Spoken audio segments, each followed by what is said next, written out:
2024 লোকসভা নির্বাচন পরপর এর যে আবারও নির্বাচনের ডঙ্কা বেজে গিয়েছে।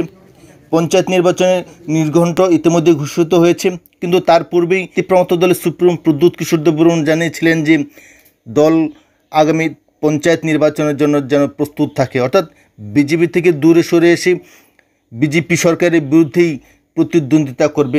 ইতিমধ্যেই বিজেপি দলের তরফ থেকে পঞ্চায়েত সমস্ত ক্ষেত্রেই তাদের প্রার্থী তালিকা ঘোষণা করে দিয়েছে।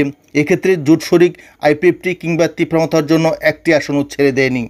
কিন্তু প্রদ্যুৎ কিশোর দেববর্মন সগর্বে ফেসবুক লাইভে ঘোষণা করেছিলেন যে নির্বাচনের জন্য দলকে প্রস্তুত থাকতে হবে, অর্থাৎ গ্রাম স্তরে এবার তীব্রমতা প্রতিদ্বন্দ্বিতা করে নিজের শক্তি প্রমাণ দেবে। কিন্তু বিজেপি সরকারের বিরুদ্ধে হুঙ্কার ছড়েছিলেন তীব্রমত দলের সভাপতি তথা বিজয় কুমার রাঙ্খল। ওনার সেই বক্তব্য আজ ফাঁকা বলিতে পরিণত হয়েছে, কাগজে বাগে পরিণত হয়েছে। তীব্রমতা সুপ্রিম প্রদ্যুৎ কিশোর দেববর্মন পঞ্চায়েত নির্বাচনের নির্ঘণ্ট ঘোষণার পূর্বে যে ধরনের বক্তব্য রেখেছিলেন, আজ সেই বক্তব্য কোথায়? আজ জনজাতিদের সামনে তিনি কি বক্তব্য রাখবেন? তীব্রমতা সুপ্রিমো কি আবারও বিজেপির বিরুদ্ধে লড়াই করার সাহস দেখাবেন? কারণ লোকসভা নির্বাচনেও কিন্তু সেই সাহস দেখাননি, বরং নিজের বোনকেই বিজেপি দলে দাঁড় করিয়েছেন, পদ্মচিহ্নে দাঁড় করিয়েছেন। আনারসে দাঁড়ানোর সাহস দেখাননি, কারণ আনারসে কাটায় জনজাতিরা বিদ্ধ হয়ে আছে। ইতিপূর্বে তিনি যে ধরনের বক্তব্য রেখেছিলেন, last fight, no compromise, Thansa, interlocutor, constitutional solution, সেই সঙ্গে গ্রেটার ত্রিপুরাল্যান্ড। তিনি সগর্বে ঘোষণা করেছিলেন যে ভারত সরকারের এত টাকা হয়নি যে প্রদ্যুৎকে কিনে নেবে, অর্থাৎ প্রদ্যুৎকে বসে আনা যাবে, সেই হুঙ্কারও দিয়েছিলেন, সে মন্তব্যও করেছিলেন। কিন্তু আজ একের পর এক প্রতিটা ক্ষেত্রেই প্রদ্যুৎ কিশোর দেববর্মন তার ব্যর্থতার পরিচয় দিয়েছেন। কোথায় ইন্টারলোকেটর? জনজাতি অংশের মানুষের প্রশ্ন যদি থাকে, তবে কোথায় আজ পর্যন্ত কেন ইন্টারলোকেটর রাজ্যে আসেননি? এর যে ত্রিপ্রাসাদের সমস্যা সমাধানের জন্য কোনো ধরনের বক্তব্য পেশ করেননি। কোথায় কনস্টিটিউশনাল সলিউশন? কোথায় ঐতিহাসিক চুক্তি? সেই সঙ্গে নো কম্প্রোমাইজ। প্রতিনিয়তই যেখানে তিনি বিজেপির সঙ্গে কম্প্রোমাইজ করে আসছেন, সেখানে তিনি বলছেন নো কম্প্রোমাইজ। পঞ্চায়েত নির্বাচনে এত বড় হুঙ্কার দিলেন, কিন্তু আজ কোথায়?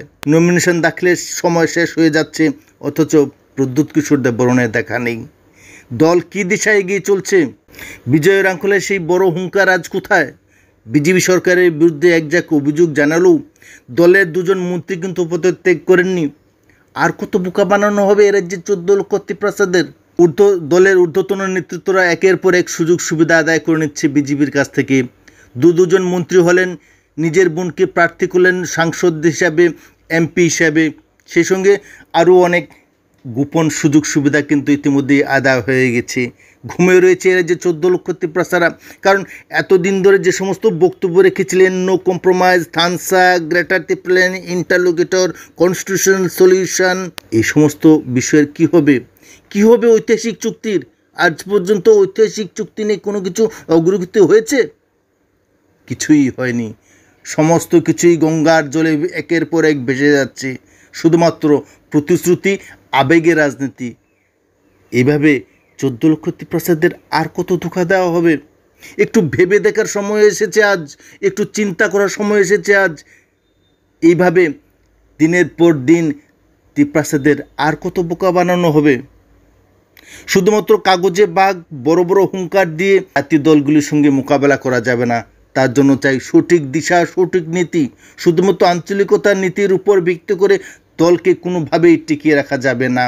এবার প্রদ্যুৎ কিশোর কী করবেন, সিদ্ধান্ত নিতে হবে। জবাব চাওয়ার জন্য প্রস্তুত হয়ে আছে এ রাজ্যের 14 লক্ষ ত্রিপ্রাসারা।